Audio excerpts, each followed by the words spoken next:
Ezequiel, capítulo de número 1, e depois nós vamos ao capítulo 47. Primeiro, Ezequiel 1, verso também 1.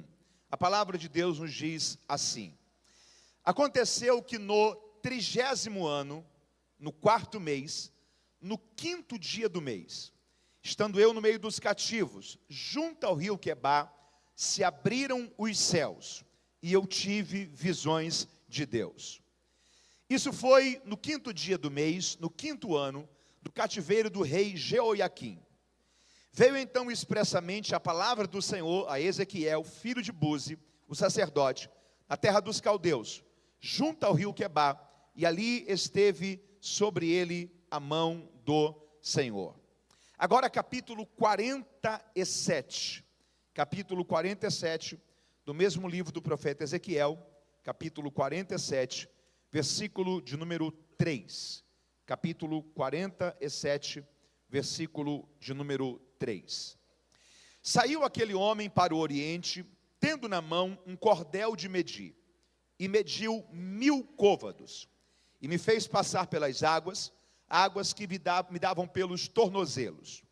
Mediu mais 1000 côvados, e me fez passar pelas águas que me davam pelos joelhos.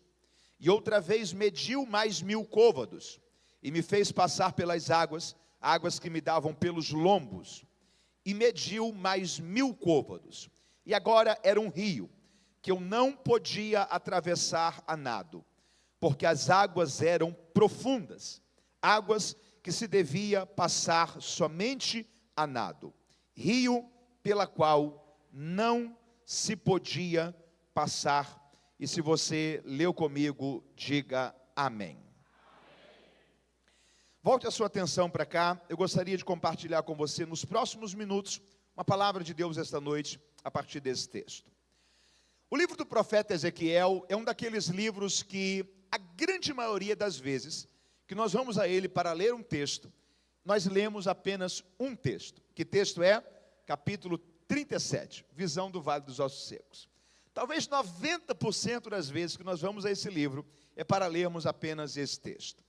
Isso acaba nos dificultando a entender a vida de Ezequiel, uma visão mais panorâmica, mais ampla, da experiência que Ezequiel vivencia ao receber esse livro, e tudo aquilo que nós podemos também receber do Senhor e entendermos para a nossa vida pessoal de uma forma prática, sobre as lições que se dão nesse livro, e inspiram e também encorajam a gente, a partir do texto e da mensagem do livro do profeta Ezequiel. Ezequiel, a princípio, ele não estava se preparando para ser um profeta, mas todo o contexto da sua vida, era o contexto de uma vida sacerdotal. Ele deixa isso muito claro, por exemplo, nos versículos iniciais do capítulo 1, quando ele se apresenta, e ele diz quem era, filho de quem era, um homem chamado Buzi, que era também um sacerdote, e ele vai construindo toda a sequência da sua vida, a partir desse entendimento. A realidade da chamada sacerdotal, ela era muito diferente da realidade da chamada profética. Eles eram praticamente pessoas que desenvolviam funções inversas. O trabalho de um profeta e o trabalho de um sacerdote eram dois caminhos totalmente opostos. O sacerdote, ele ouvia da boca do povo e passava aos ouvidos de Deus. O profeta era o caminho inverso. Ele ouvia da boca de Deus e passava aos ouvidos do povo. O sacerdote, ele intercedia. O profeta, ele confrontava. O sacerdote era uma figura pública. O profeta, na grande maioria das vezes, era alguém de poucos amigos.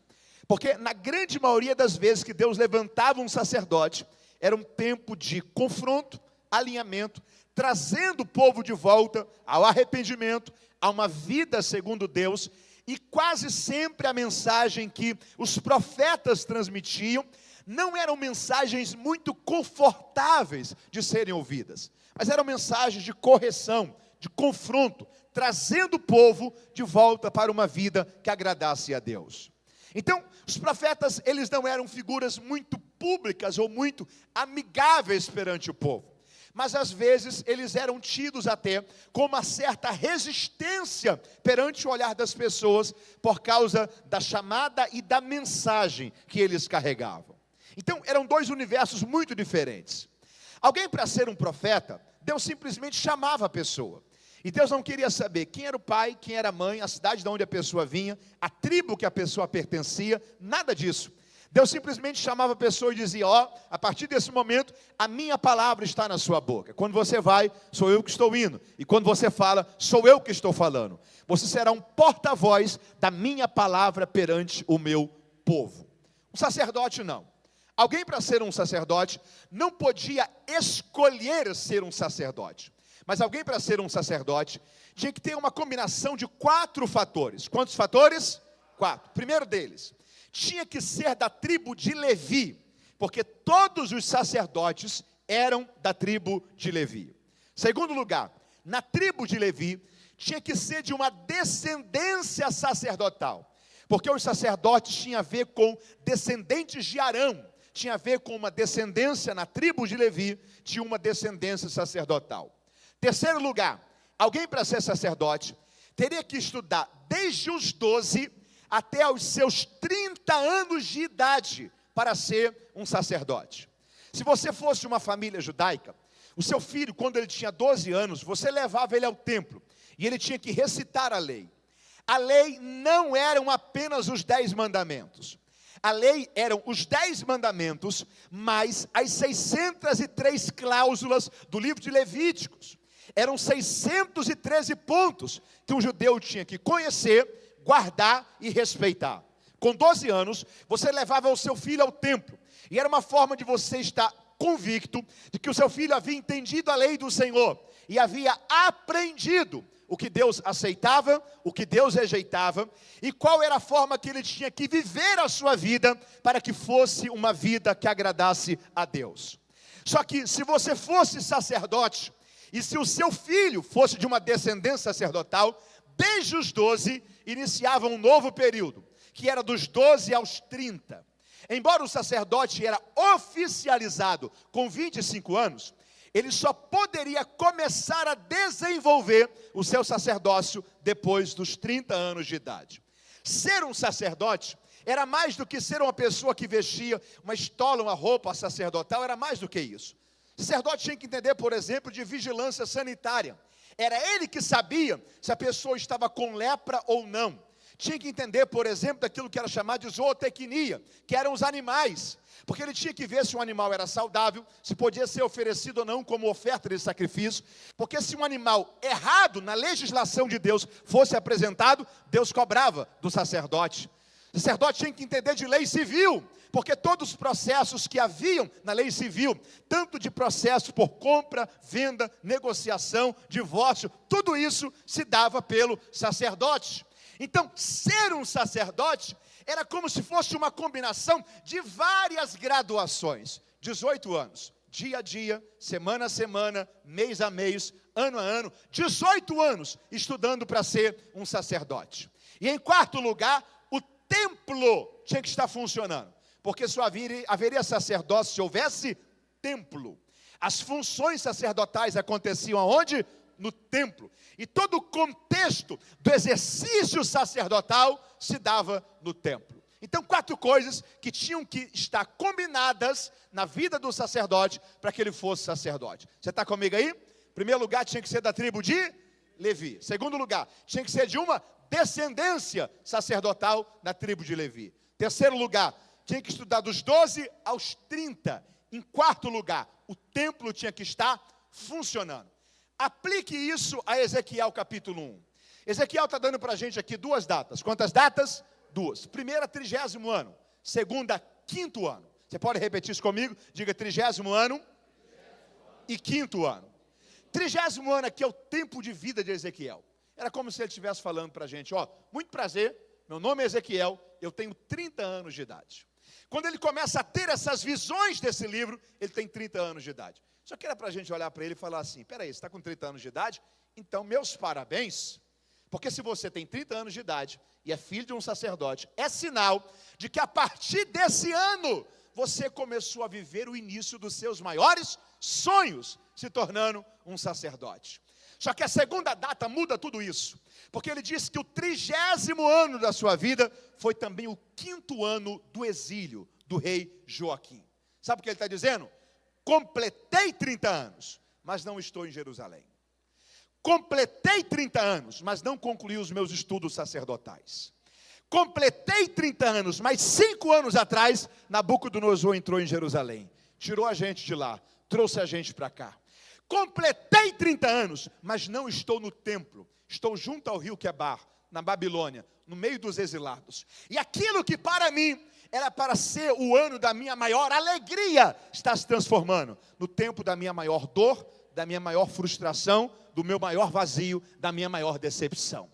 Ezequiel está aqui, talvez no período mais trágico da sua vida. Só que nesse texto, a Bíblia diz que nesse 30º ano, que ele está lidando com a dor, com o vazio, com as frustrações e com as desesperanças. De repente, um dia, abriu-se os céus e ele teve visões de Deus.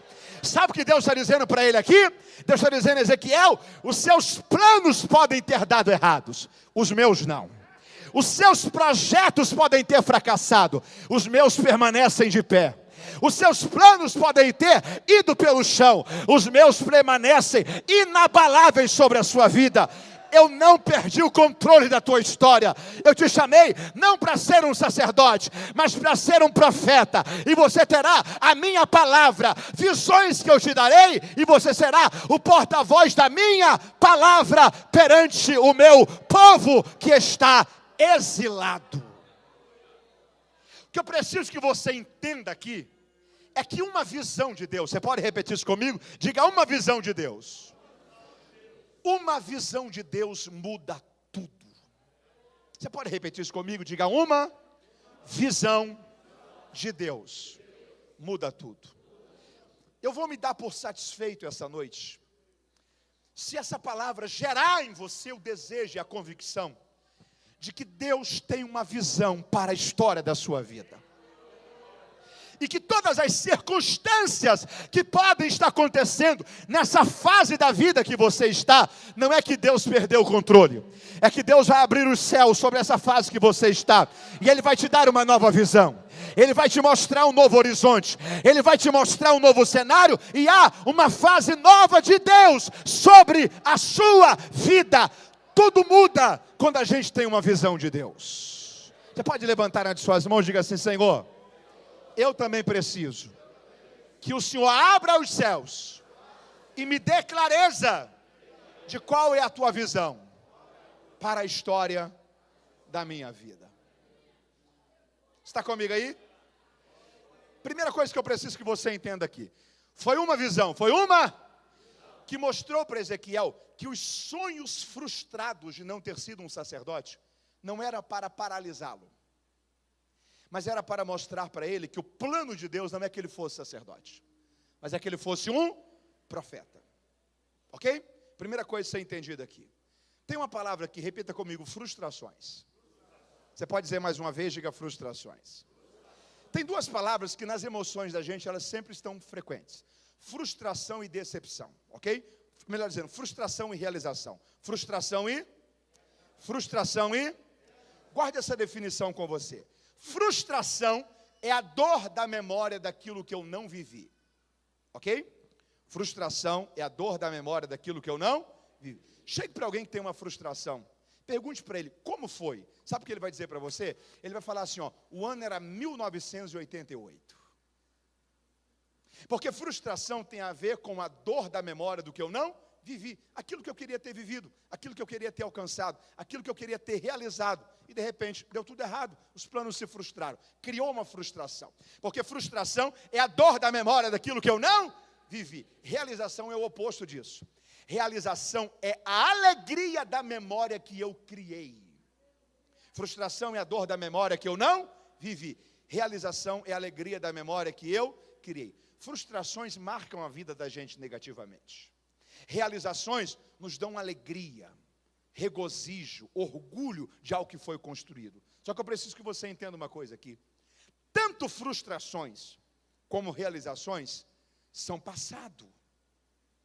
Você não pode deixar que a sua vida pare por causa de algo que deu errado lá atrás. Você não pode parar de sonhar por causa de algo que fracassou lá atrás. Você não pode deixar que a sua história pare por causa de algo que você queria ter alcançado, mas não alcançou lá atrás. Deixa eu dizer uma coisa para você. Deus é um Deus de novos começos. Deus é um Deus de novas oportunidades. Deus é Deus de continuidade. Deus é Deus de recomeço. O Senhor está dizendo para você: levante a cabeça e continue a tua história. Deus tem dias melhores para você.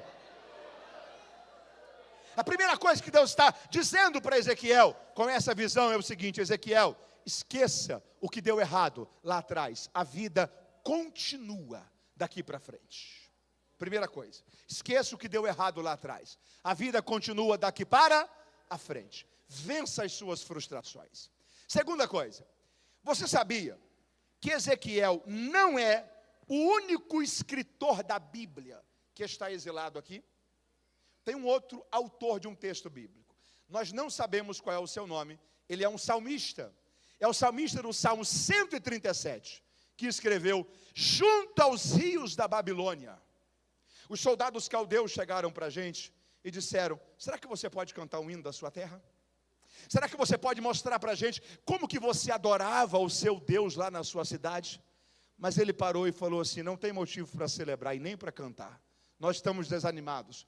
Nós estamos desapontados. E eles pegaram as suas harpas, os seus instrumentos, e penduraram nas árvores. Penduraram as suas harpas nos salgueiros. Porque o que eles disseram é: não tem motivo para a gente cantar, nem para a gente celebrar, nem para a gente acreditar em dias melhores. O lugar é o mesmo, junto ao rio Quebar. O tempo é o mesmo, o tempo do exílio. A dor é a mesma, talvez a de Ezequiel e até maior, porque Ezequiel perdeu a realização do chamado do sacerdote. Só que no mesmo lugar que tem gente desistindo e pendurando as harpas no salgueiro, é o mesmo lugar que tem gente levantando a cabeça e tendo visões de Deus.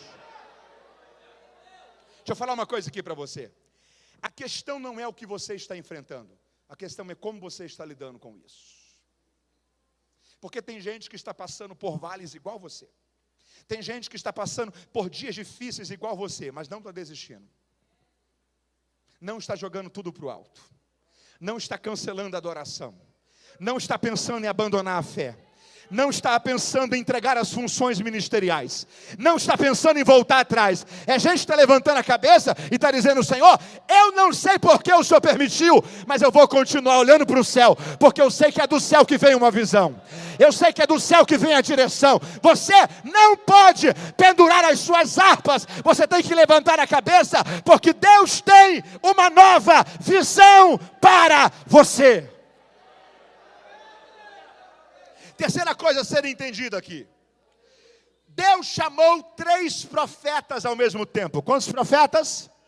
Diga comigo: Jeremias, Ezequiel e Daniel. Vamos lá, diga: Jeremias, Ezequiel e Daniel. O chamado é o mesmo, o chamado profético. O tempo é o mesmo, o tempo do exílio. Mas são 3 lugares diferentes. O chamado é o mesmo, o tempo é o mesmo, 3 lugares diferentes. Jeremias, Deus deixou ele aonde? Em Jerusalém, para confortar os judeus que não foram levados, mas ficaram na Jerusalém destruída. Ezequiel, Deus leva ele para a Babilônia, deixa ele junto ao rio Quebar, para encorajar os judeus que estão exilados. Daniel, Deus coloca ele na corte, para profetizar para os reis. O Deus é o mesmo, o chamado é o mesmo, o tempo é o mesmo, mas são 3 lugares diferentes. Deus configurou Jeremias para os que ficaram, um homem de dores. Deus configurou Ezequiel para os que estão exilados, um homem de superação. Deus configurou Daniel para a corte, um homem que tinha um espírito excelente. Se você tentar trazer Daniel para os que ficaram, se você tentar puxar Jeremias para os exilados, ou se você tentar colocar Ezequiel na corte, você não vai ter neles a totalidade do que Deus preparou e configurou eles para fazerem. Deus preparou Jeremias para os que ficaram, Deus preparou Ezequiel para os que estão exilados, Deus preparou Daniel para a corte. Sabe o que eu estou dizendo para você? Aceite o lugar onde Deus plantou você. Aceite o lugar onde Deus plantou você, porque você só vai conseguir florescer e frutificar onde as suas raízes estiverem fincadas. A gente não floresce e não frutifica aonde as raízes da gente não criaram vínculo. Deixe Deus usar a sua vida para mudar o lugar onde você está, mas Deus vai usar a sua história para que esse lugar mude e o nome do Senhor seja glorificado sobre a história da sua vida. Você pode dizer glórias a Deus por isso? Levante suas mãos e diga assim: Senhor, ajuda-me a florescer e frutificar no lugar onde eu estou. Sabe o que a gente precisa entender? Qual é a visão de Deus para a gente? Você pode repetir isso comigo? Diga: Senhor, eu preciso entender qual é a visão do Senhor para mim. Tem 2 livros na Bíblia que contam a sua história, sabia? Quantos livros? Quantos? O primeiro deles está em Salmo 139.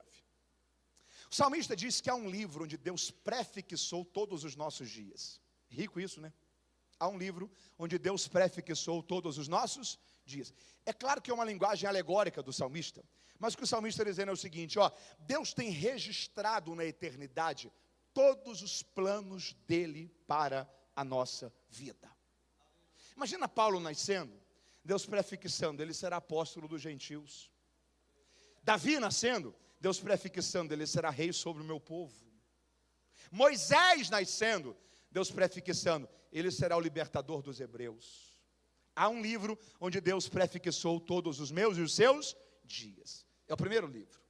O segundo livro está em Apocalipse 20. A Bíblia chama ele de livro das obras. Livro das? Me permita ilustrar aqui. O primeiro livro é o livro onde Deus prefixou todos os nossos dias. Chama esse livro de livro do propósito. Livro do? O segundo livro é o livro das obras. O livro onde ele prefixou os seus planos para os nossos dias é aquilo que ele estabeleceu como propósito, desígnio e sugestão. Esse segundo livro aqui é o livro da biografia. É o livro do escrito final.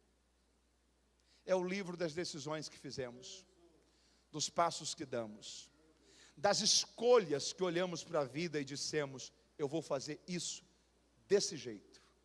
Sabe qual é a pergunta que a gente tem que fazer? O dia que Deus pegar o livro onde ele prefixou todos os nossos dias e colocar diante do livro das nossas obras, será que vai bater?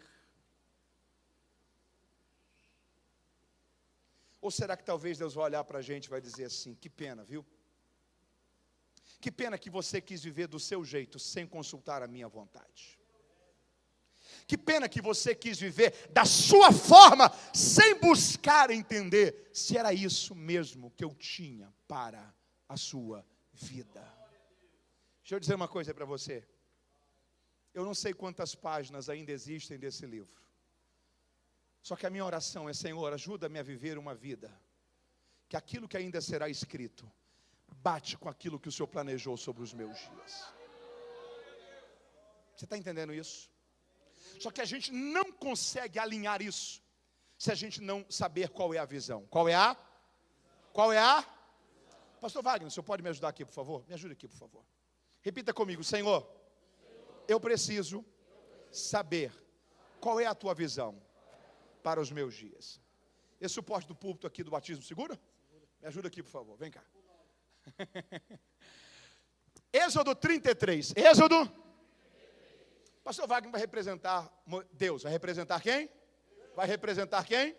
Eu vou representar Moisés. Eu represento quem? Pastor Wagner representa quem? Deus. Moisés chegou para Deus e falou assim: Senhor, mostra-me a tua glória. Mostra-me a tua glória. Você lembra o que Deus respondeu? Deus falou assim: homem nenhum nunca viu a minha face. Espera aí, Moisés não está pedindo para ver a face. Moisés está pedindo para ver a glória. E Deus está se negando para ser visto pelo quê? Pela face. Curioso isso, né? Só que aí Deus insere um terceiro elemento na história. Deus fala assim: você vai entrar na fenda de uma rocha, ok? E eu vou passar por você. E vou colocar a minha mão no seu rosto, até que eu tenha passado por inteiro. E depois que eu passar, você me verá pelas costas. Moisés pediu para ver o quê? A glória. Deus se negou a ser visto pelo quê? Pela face. Só que Deus insere um terceiro elemento: as costas. Imagina que aqui fosse uma fenda de uma rocha. Imagina que eu estou dentro da fenda dessa rocha. Se eu olhar para trás, eu vejo o quê? Rocha. Se eu olho para a esquerda, eu vejo o quê? Rocha. Para a direita, rocha. A única visão que eu tenho é da frente. Só que a visão da frente, Deus passa, com licença, pastor Wagner, e Deus coloca a sua mão e tapa a visão de Moisés. Até que Deus passou por inteiro. Continue nessa direção, por favor, posicionado para lá e para aqui, por gentileza. Quando Moisés sai da fenda da rocha e ele olha a Deus, tudo que ele vê Deus é Deus pelas costas. Qual que era o desejo inicial? Glória. Deus se impediu de ser visto pela face. Mas quando Deus deixa Moisés vê-lo pelas costas, Deus está dando a Moisés a melhor visão que alguém pode ter de Deus. Porque ver Deus pelas costas é saber para onde que Ele está indo. Ver Deus pelas costas é saber a direção que eu tenho que seguir para eu não me perder dEle. Ver Deus pelas costas é saber o caminho que eu tenho que seguir para ir para aquilo que Deus está indo fazer agora. A Bíblia diz que para Israel Deus mostrava as suas obras, mas para Moisés Deus mostrava os seus caminhos. Eu estou crendo nesta palavra. Deus vai te dar uma visão clara de qual é a direção que você tem que seguir para viver o projeto dele para a história da sua vida. Você pode glorificar a Deus por isso essa noite. Muito obrigado, pastor Wagner. Levante suas mãos e diga assim: Senhor, eu preciso ter clareza de qual é a tua visão para a história da minha vida.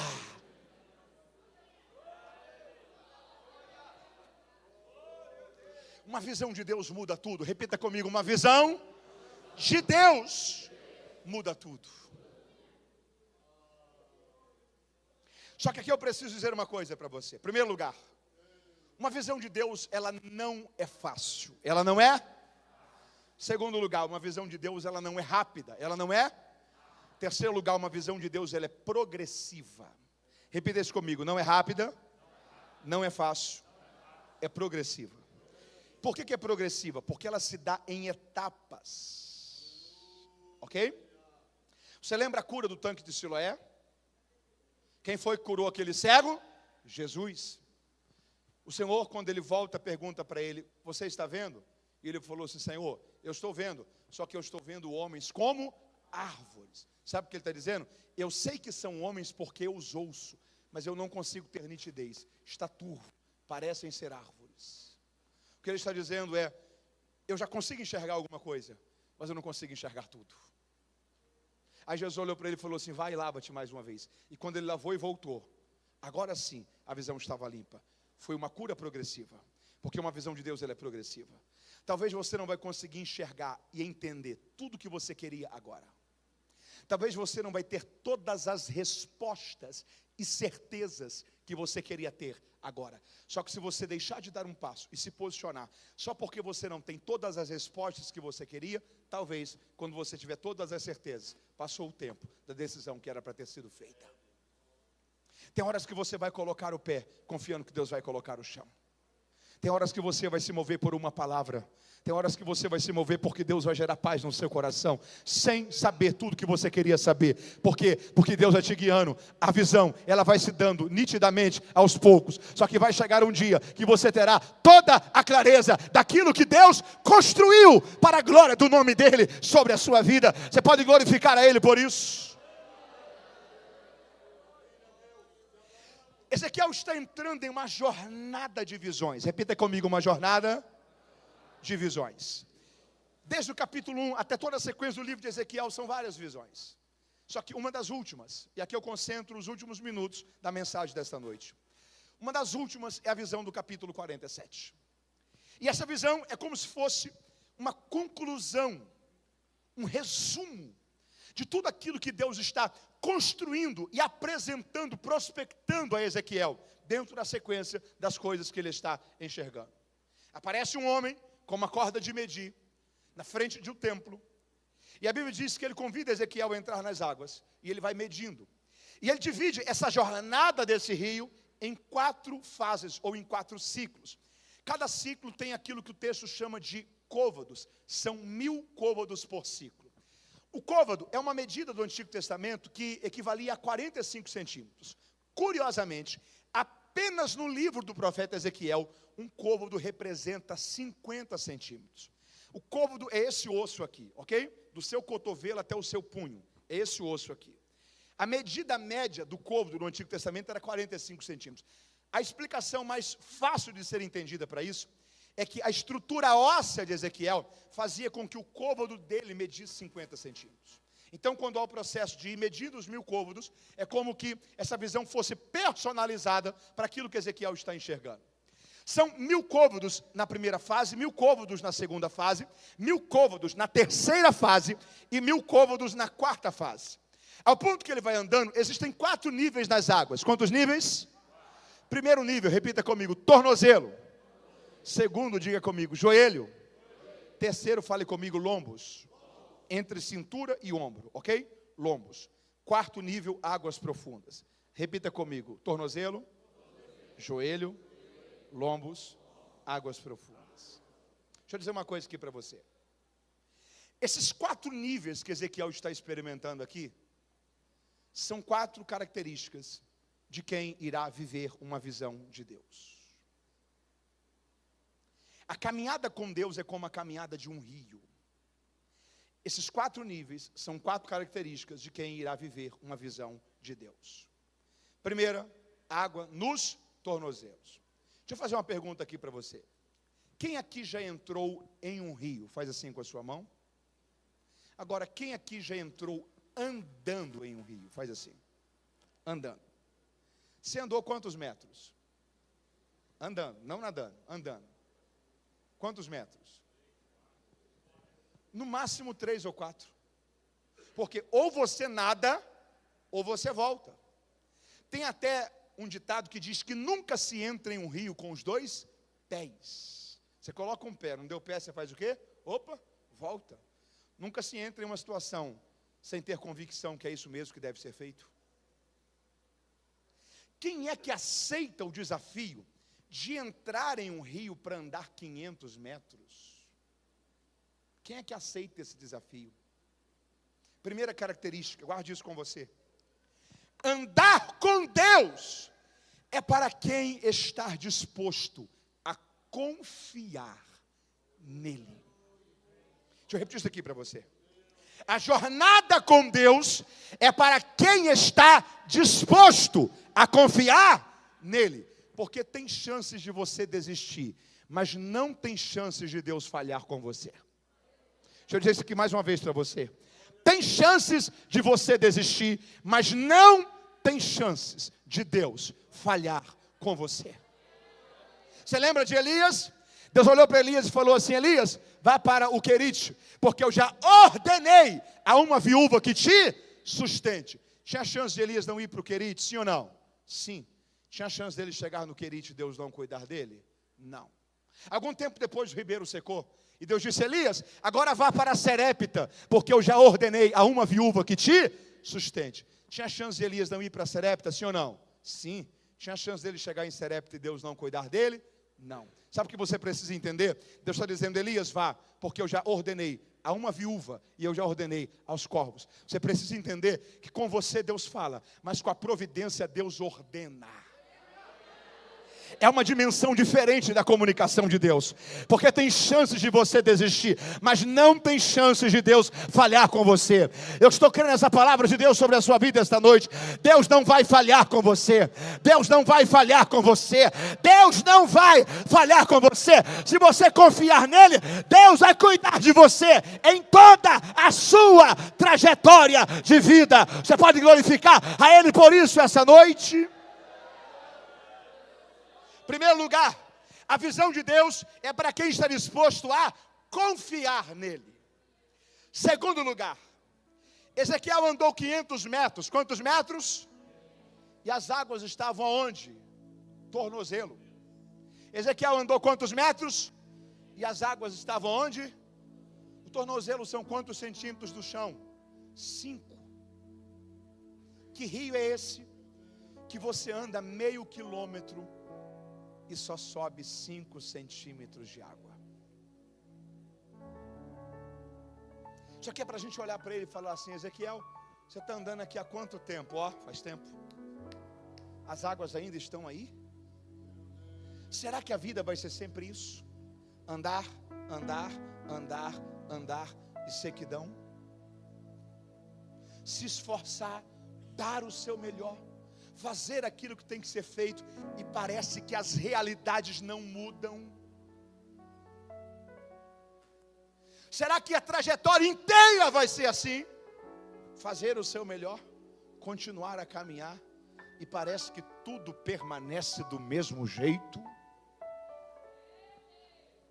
Foi fácil a primeira fase, sim ou não? Não. Mas Ezequiel desistiu porque não foi de fácil? Não. Ezequiel fez o quê? Andou o segundo ciclo.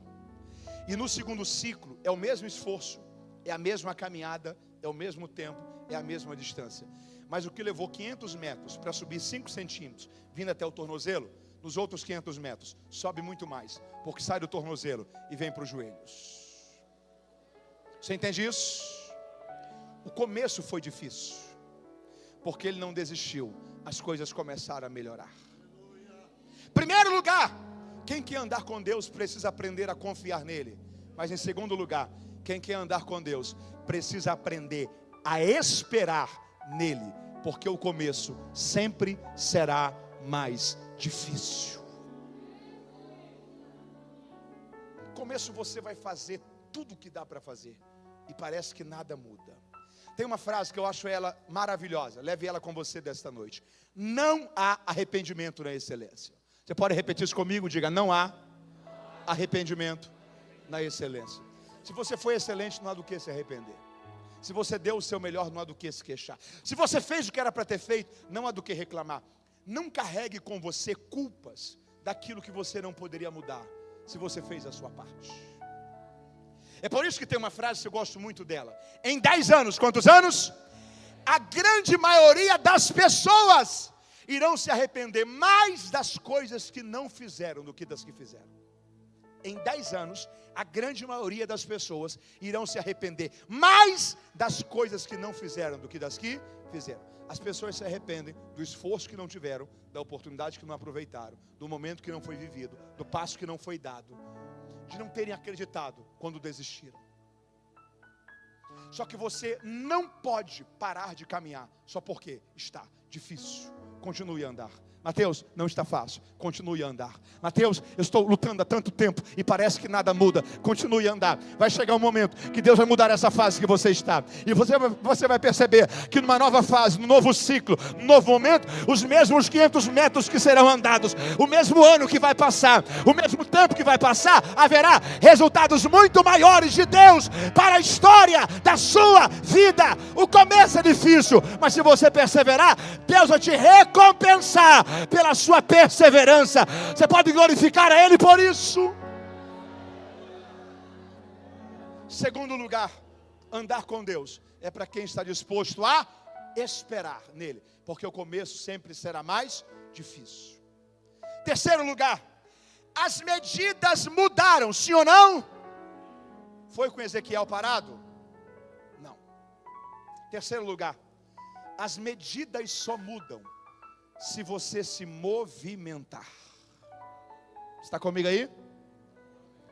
As medidas só mudam se você se movimentar, porque o rio de Deus não acontece para quem está parado.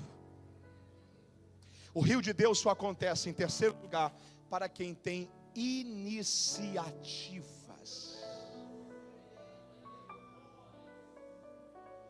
O que é que você está fazendo para as coisas mudarem?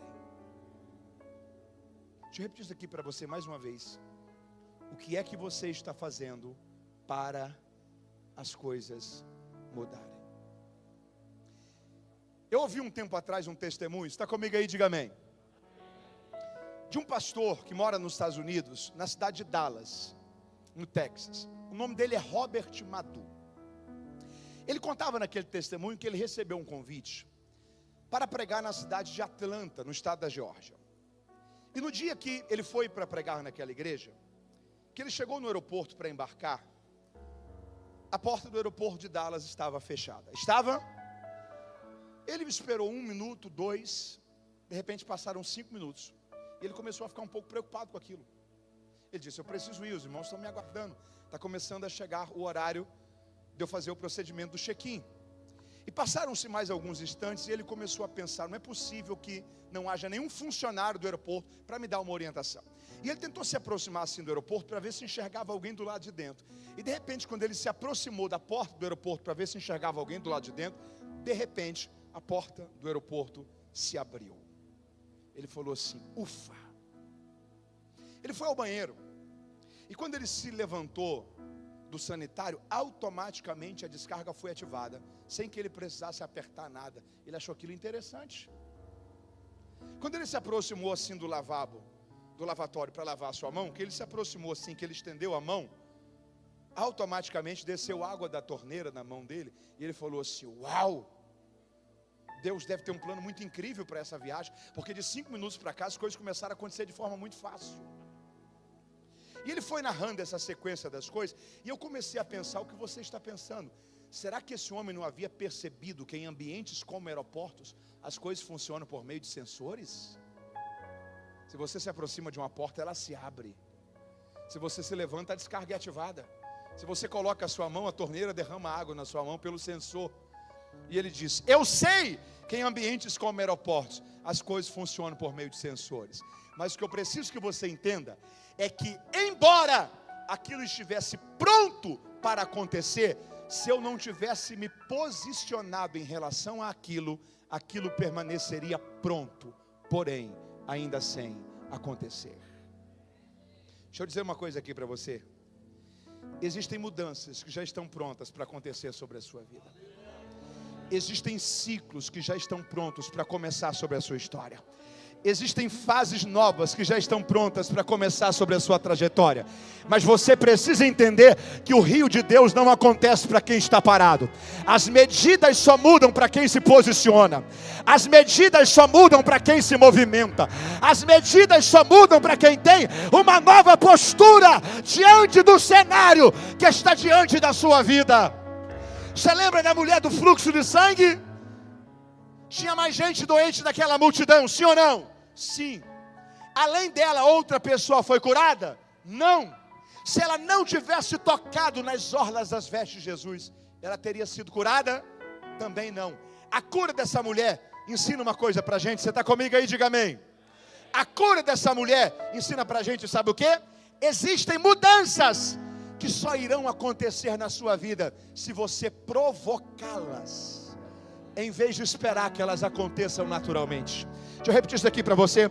A cura da mulher do fluxo de sangue ensina para a gente que existem mudanças que só irão acontecer na sua vida se você provocá-las, em vez de esperar que elas aconteçam naturalmente. Eu estou querendo essa palavra de Deus sobre a vida de alguém aqui esta noite. Deus está te convidando a se posicionar, a ter uma atitude, a voltar a andar, a voltar a acreditar. Deus vai te ajudar a viver mudança sobre as fases da sua vida, a cenários novos de Deus para a sua história. Você pode glorificar a Deus por isso. Em primeiro lugar, uma visão de Deus é para quem confia. Para quem? Confia. Segundo lugar, uma visão de Deus é para quem espera. Terceiro lugar, uma visão de Deus é para quem tem iniciativas. Porque as medidas só mudam se você se movimentar. Mas quarto lugar, aqui eu começo a encerrar a mensagem dessa noite. As medidas mudaram, sim ou não? Sim ou não? Foi o rio que subiu? Não. Quarto lugar, você precisa entender que não é o rio que sobe, é você que se aprofunda. Não é o rio que sobe, é você que se aprofunda. Deixa eu dizer uma coisa para você. Há pessoas que irão viver a vida inteira às margens de viver os anos mais incríveis da sua vida e não irá vivê-los por não se aprofundar. Há pessoas que irão viver a vida inteira às margens de viver as experiências mais extraordinárias da sua vida, mas não irá vivê-las por não se aprofundar.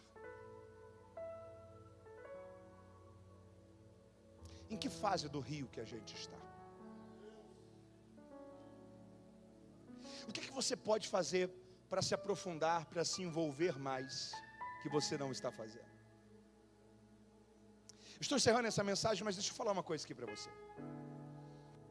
Guarde esse pensamento com você. Você nunca sabe o que você pode fazer ou onde você pode alcançar, até que você se lance nisso por inteiro. Você pode repetir isso comigo? Diga: eu nunca sei o que eu posso fazer e até onde eu posso chegar. Diga: se eu me lançar, diga nisso por inteiro. Ouça isso: há uma pessoa idosa dentro de você. Há uma pessoa? Há uma pessoa? Você pode carinhosamente dar um sorriso para alguém que está perto de você. Diga para ele ou para ela, diga: há uma pessoa, diga, idosa dentro de você. Olhe para cá. Você está me ouvindo? Diga amém. Você está me ouvindo? Diga amém. Olhe para cá, ouça isso. Você vai se lembrar desse dia, ouça isso. Vai chegar um dia na sua vida que você vai acordar, e quando você for ao banheiro da sua casa para você escovar os seus dentes, e você olhar no espelho do seu banheiro naquele dia, você estará completando, se esse dia ainda não chegou, naquele dia você estará completando 70 anos de idade. Deixa eu repetir isso aqui para você. E graças a Deus por aqueles que já chegaram, nós queremos também chegar. Só que vai chegar um dia na sua vida que você vai acordar, quando você for escovar os seus dentes e olhar no espelho do banheiro da sua casa, naquele dia você estará completando quantos anos? 70 anos de idade. Sabe o que você verá naquele espelho refletido naquele dia? Uma pessoa idosa. Uma pessoa? Sabe aonde é que essa pessoa está hoje? Aí, sentada me ouvindo pregar. Eu não sei há quantos anos você está de encontrar-se com essa pessoa. Uns estão há 5, outros há 20, outros há 50, outros há 30. Eu não sei há quanto tempo você está de encontrar-se com essa pessoa. Mas viva uma vida que quando você encontrar-se com essa pessoa, você não se arrependa do que poderia ter se aprofundado, mas não se aprofundou. Do que poderia ter feito, mas não fez. Do que poderia ter se esforçado, mas não se esforçou. Do que poderia ter se dedicado, mas não se dedicou. Do que poderia ter produzido, mas não produziu.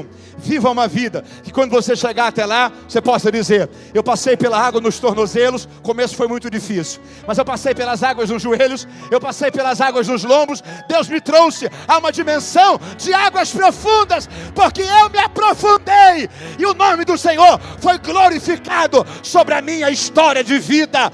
Você pode glorificar a Deus por isso essa noite. Levante suas mãos e diga assim: Senhor, ajuda-me. Eu preciso alcançar águas profundas. Repita de novo comigo, diga: Senhor, ajuda-me. Eu preciso alcançar águas profundas.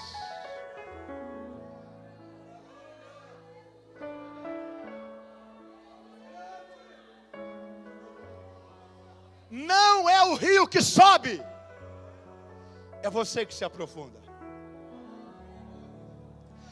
Não são as coisas que se tornam mais fáceis, é você que aprende a lidar a vida como ela é. Repita isso comigo: difícil sempre foi.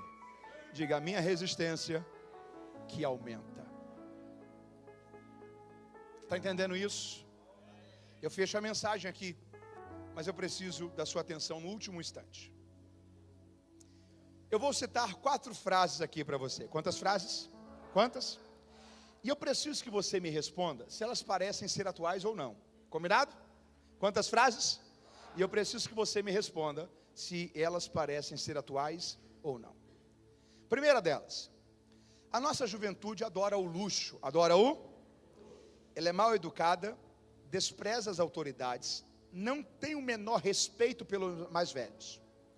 Os nossos filhos hoje são verdadeiros tiranos. Eles não se levantam quando uma pessoa idosa entra, respondem mal aos seus pais. Eles são simplesmente maus. Quem é que acha que essa frase é atual? Faz assim. Quem é que acha que essa frase é atual? Essa frase foi escrita em 450 a.C., durante a vida de Sócrates. Segunda frase: não tenho mais nenhuma esperança no futuro dos jovens de hoje, porque essa juventude é insuportável, desenfreada, é simplesmente horrível. Essa frase foi escrita por Hesíodo, um historiador que viveu em 720 a.C. Terceira frase: nosso mundo atingiu seu ponto crítico.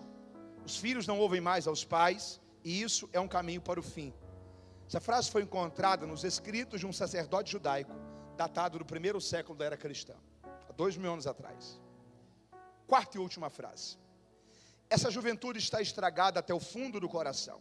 Os jovens são maus e preguiçosos, e eles nunca serão como a juventude de antigamente. A juventude de hoje não será capaz de manter o amanhã. Essa frase foi encontrada em um vaso de argila na Babilônia, datada de 4.000 anos atrás. Fazem 4.000 anos que as pessoas estão dizendo que a próxima geração vai ser pior. Deixa eu falar uma coisa aqui para você. Não é o mundo que piora, é a gente que piora. O mundo sempre foi mal. Não é o mundo que piora, você que piorou. Há 20 anos atrás você não tinha sofrido as mesmas decepções. Você não tinha confiado em pessoas e elas foram mais ingratas ou mal intencionadas. O mundo sempre foi mal. A gente que não tinha lidado ainda com a maldade do mundo. É por isso que a gente tem a sensação de, quando eu era jovem, as pessoas eram mais puras. Seus filhos vão dizer isso daqui 40 anos. O mundo já é mau. Os nossos filhos que ainda não aprenderam como que o mundo é composto por pessoas más. O mundo sempre foi mal. Há 2000 anos Jesus disse que o mundo já era do maligno. O mundo nunca foi bom. Mateus, como que eu faço para lidar? Como que eu me aprofundo nesse cenário de um mundo mau? Para que eu não perca a paz, para que eu não perca a saúde emocional, para que eu não perca a esperança. Eu penso que uma sugestão de Deus para a gente é a mesma que Deus disse para Noé. Quem aqui cresceu ouvindo que Noé tinha que salvar o mundo? Faz assim com a sua mão. Quem aqui cresceu ouvindo que Noé tinha que pregar para salvar o mundo? Faz assim? Faz assim. Você também aconteceu isso com você? Gente, se fosse para Noé salvar o mundo, tinha que ser umas 5.000 arcas. Deus mandou Noé pregar e avisar que o juízo de Deus estava chegando e que era para os homens se arrependerem. Mas a arca, Deus falou assim: Noé, faça uma arca, está no texto, para ti, para a tua casa e para os teus filhos. Sabe o que Deus estava dizendo? Noé, não espere o mundo melhorar, agora lute para que o seu mundo melhore. Não espere a família dos outros melhorarem, lute para que a sua família melhore. Não espere o casamento dos outros melhorarem, lute para que no seu casamento ainda haja temor de Deus, ainda haja respeito, ainda haja amor, ainda haja pureza.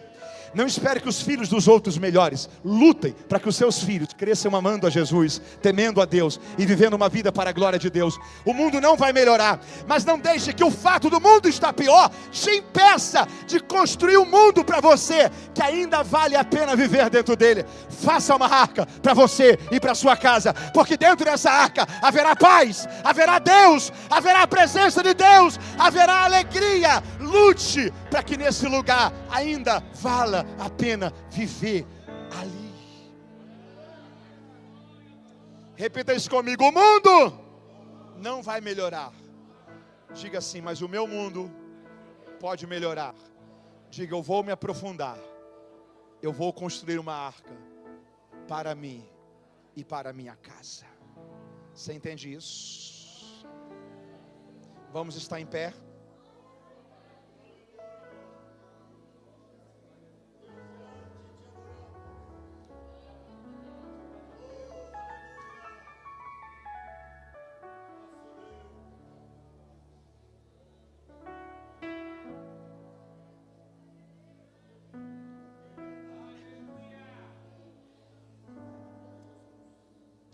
Eu preciso que você entenda duas coisas comigo para orarmos. Quantas coisas? Quantas? Diga comigo: confiar, esperar, iniciativa. Quarto ponto é dedicação. Ok? Vamos lá, diga: confiar, esperar, iniciativa, dedicação. Percebeu que confiar e esperar precisa caminhar junto de iniciativa e dedicação? Deixa eu repetir isso aqui para você. Confiar e esperar precisa caminhar junto de iniciativa e dedicação. Porque às vezes a gente pensa que confiar e esperar em Deus é cruzar os braços e não fazer nada. Confiar em Deus não é sinônimo de inércia. Confiar em Deus tem que caminhar junto com iniciativa e dedicação. Porque a lógica é, eu confio e espero tanto que eu vou me dedicar e vou ter iniciativa. Eu vou fazer a minha parte, porque eu tenho certeza que Deus vai fazer aquilo que apenas Ele pode fazer. Ok? Confiar e esperar tem que andar junto, com iniciativa e dedicação. Eu estou confiando e esperando em Deus, mas você está fazendo o quê? Não estou fazendo nada. Você não está confiando nem esperando, você está entregando a vida. Quem confia e espera, faz a sua parte, se dedica e tem iniciativas. Primeiro ponto. Segundo ponto. Se você encontrasse Ezequiel com 480 metros andados, quantos metros? Qual foi o primeiro ciclo? 500 metros, ok? Se você encontrasse Ezequiel com 480 metros andados, ele já tinha andado quase meio quilômetro, e a água estava onde? Tornozelo. Se você perguntasse para ele, Ezequiel está andando aí há quanto tempo? Ele ia falar assim, faz tempo. Difícil, né? Ele ia falar assim, não está fácil não. Deixa eu falar uma coisa para você, Ezequiel. Você aceitou entrar nesse rio, né? Você aceitou ser pastor. Você deu a sua vida para Deus no ministério. Você aceitou viver isso, né? Aceitei. Deixa eu fazer uma pergunta para você, Ezequiel. O que vai ser do seu futuro? O que vai ser lá na frente? Nesse rio que você está dando o seu melhor, mas parece que nada muda. Sabe o que ele ia falar para você? Eu não estou deixando isso trazer aflição sobre o meu coração. Mas por que, Ezequiel? Porque a direção que Deus me deu para fazer, o trabalho que Deus me deu para fazer, eu ainda não terminei ele. Eu preciso primeiro terminar o trabalho que Deus me deu por último, para que eu saiba em Deus qual que é a próxima direção daquilo que eu tenho que fazer depois. Deus só fala com Ezequiel qual é a próxima medida depois que ele termina os 1000 côvados iniciais. Mateus, como que isso se aplica à minha vida na prática? A gente precisa entender que Deus, na grande maioria das vezes, não fala muito. Deus fala nas horas certas. Deus fala em viradas de fase. Deus fala em pontos de decisão. E quase sempre, Deus só dá uma direção nova quando a última direção é concluída. Na prática, termine de fazer aquilo que Deus te colocou para fazer agora. Quando você terminar esses 1000 côvados, vai ter uma nova direção. Faça isso agora. Conte 1000 côvados para cá. Só que você nunca chegará, nunca, a uma fase da sua vida que você terá terminado o que Deus te mandou fazer e você não terá uma nova direção de Deus sobre aquilo que deve ser feito. Não permita que a ansiedade do futuro tire a paz do seu coração. Concentre naquilo que você precisa fazer agora. Quais são os 1000 côvados que você está nele? Concentre neles. Deus tem um controle do amanhã. E Deus vai te mostrar qual é a decisão que você tem que fazer depois que a última missão for terminada. Você está entendendo isso? Levante suas mãos aos céus. Diga, Senhor, nós estamos diante da Tua palavra nesta noite. Diga assim, ó Deus, ajuda-me a entender que frustrações e realizações não podem me parar. Que eu preciso, Senhor, deixar para trás o que ficou para trás e enxergar o futuro com esperança, buscando entender em Ti qual é a visão do Senhor para esta nova fase da minha vida. Diga assim, ó Deus, ajuda-me a confiar, a esperar, a ter iniciativa e a me dedicar, porque eu sei que a minha história está no controle das Tuas mãos e eu confio em Ti porque eu sei que o Senhor vai me conduzir em vitória para a glória do teu nome, em nome de Jesus. Amém e amém.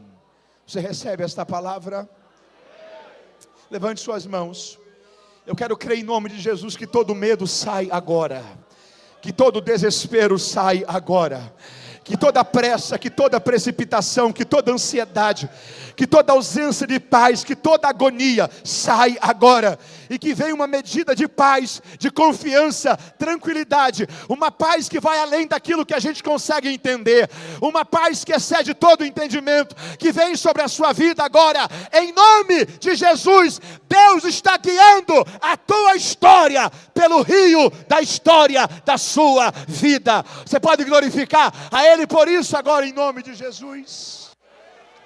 Diga a alguém perto de você, diga: descanse o teu coração, Deus está cuidando de você, tudo terminará bem para a glória de Deus. Aleluia, aleluia, aleluia. Glória a Jesus, glória a Jesus, glória a Jesus.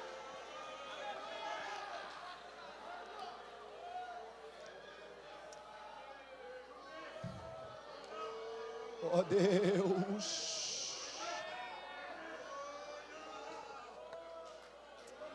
Ó Deus,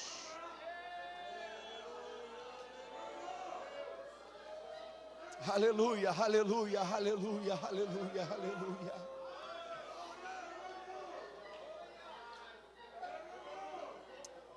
Que Deus te conduza, que Deus te conduza nessa trajetória, em nome de Jesus. Eu preciso fazer aqui uma última pergunta, Alguém que me ouve esta noite, mas que ainda não entregou a sua vida a Jesus, recebendo Ele como seu Senhor e Salvador. Alguém que me ouve esta noite, que ou está distante dos caminhos do Senhor, ou que nunca fez a decisão de experimentar esse amor mais de perto, de ser um cristão, de experimentar essa jornada com Deus por esse rio. Se alguém que me ouve que está precisando fazer a decisão de receber Jesus como seu Senhor e Salvador, ou recomeçar a sua jornada com Deus, eu preciso orar agora com você, porque há um convite de Deus para você começar uma nova fase da sua vida neste rio. Deus quer te guiar por uma nova trajetória em Deus a partir desta noite. Há uma vida para Jesus esta noite? Aonde há alguém que precisa receber Jesus como Senhor, entregar a sua vida a Jesus, renovar sua aliança com Deus, eu preciso orar agora com você. Há uma vida para Cristo? Aonde está a primeira pessoa para Jesus esta noite? Um pai, uma mãe, alguém que ouviu essa palavra e sabe que está fora deste rio. Alguém que ouviu esta palavra e sabe que precisa renovar uma aliança com Deus, que precisa recomeçar a sua jornada com Deus. Eu preciso orar agora com você. Onde está a primeira vida para Jesus? Quem está me ouvindo, diga amém. Carinhosamente dá um sorriso para quem está do seu lado. Toda igreja, pergunte se ele ou ela precisa aceitar Jesus. Pergunte se ele ou ela precisa renovar uma aliança com Deus. Pergunte se ele ou ela precisa recomeçar a sua trajetória com Deus. Talvez do seu lado alguém que precisa fazer essa decisão. Se perto de você alguém que precisa fazer essa decisão, traz ele. Ajude ele a chegar, ajude ela a chegar. Eu estou esperando a primeira vida para Jesus dessa noite. A primeira vida. Está vindo a primeira vida. Você pode glorificar a Jesus?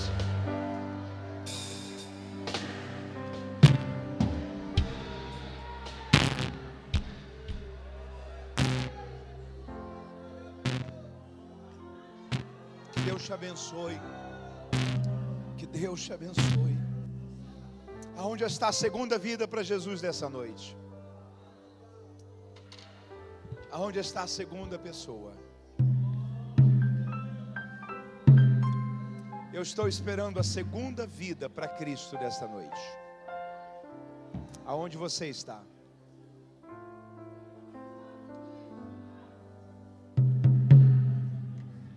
Aonde está a segunda vida para Cristo desta noite? Ouça isso. Só sabe a falta que faz Jesus em uma casa quem cresceu em uma casa que Jesus não estava nela. Só sabe a falta que faz Jesus em uma casa quem cresceu em uma casa que Jesus não estava nela. Essa é mais do que uma decisão sobre você. Essa é uma decisão sobre os seus filhos, sobre o futuro da sua família, sobre os valores, princípios e destinos que você está construindo para a vida das pessoas que você mais ama. Se há mais alguém que me ouve essa noite, que precisa fazer essa decisão, eu estou esperando você. Venha entregar a sua vida a Jesus. Venha receber Jesus como seu Senhor e Salvador. Está chegando a segunda vida. A igreja pode glorificar a Jesus por essa segunda vida.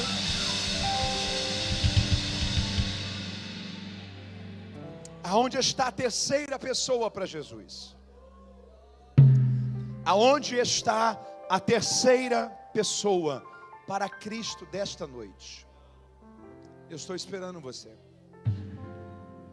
Aonde está a terceira pessoa para Cristo desta noite? Há mais alguém? Pergunto pela última vez, não porque eu quero apressar você, mas porque o meu tempo concluiu. Há uma terceira vida para Cristo esta noite? Há mais alguém? Se há, sinalize com uma de suas mãos. Nós queremos orar juntos. Deus está te chamando para um tempo novo, para uma história nova, para uma fase nova. Aonde está a terceira pessoa para Jesus desse culto? Há mais alguém? Há mais alguém? Se ainda existir, enquanto você vem, nós ainda esperamos você. Enquanto você vem, eu gostaria de pedir que toda a igreja estendesse as suas mãos para cá. Toda a igreja. Pastor, eu posso orar por eles? Pode. Se vocês dois puderem, talvez, coloque a mão assim no coração. Eu gostaria de pedir que vocês repetissem uma oração comigo. Podem? Digam assim comigo: amado Jesus, Tu és o Senhor da minha vida. Me perdoe pelos meus pecados. Eu me arrependo de todos eles. Eu te recebo como meu Senhor e como meu Salvador. Muito obrigado por não ter desistido de mim. Eu te amo, Jesus. Muito obrigado por me alcançar esta noite com o seu amor, o seu perdão e a oportunidade de recomeçar a minha jornada em Ti. Senhor, nós oramos com essas vidas. A Tua palavra diz que para isso se manifestou o Filho de Deus, para desfazer todas as obras do diabo. E nós oramos o poder desta palavra sobre essas vidas agora em nome de Jesus. E declaramos que os anos mais felizes da vida deles começa a partir desta noite, em Tua presença, nos Teus caminhos, para a glória do Teu nome. Assim oramos e pedimos, em nome de Jesus. E a igreja que concorda, diga amém. Dê um abraço nele, dê um abraço nela e diga: seja bem-vindo à família de Cristo Jesus. Você foi abençoado esta noite? Que Deus te abençoe, que esta palavra conduza você a um tempo de crescimento, a uma jornada de expansão para a sua vida. Na saída os livros estarão lá, passe lá, adquira-os, eles irão abençoar muito a você e a sua família. Deus te abençoe em nome de Jesus. Amém.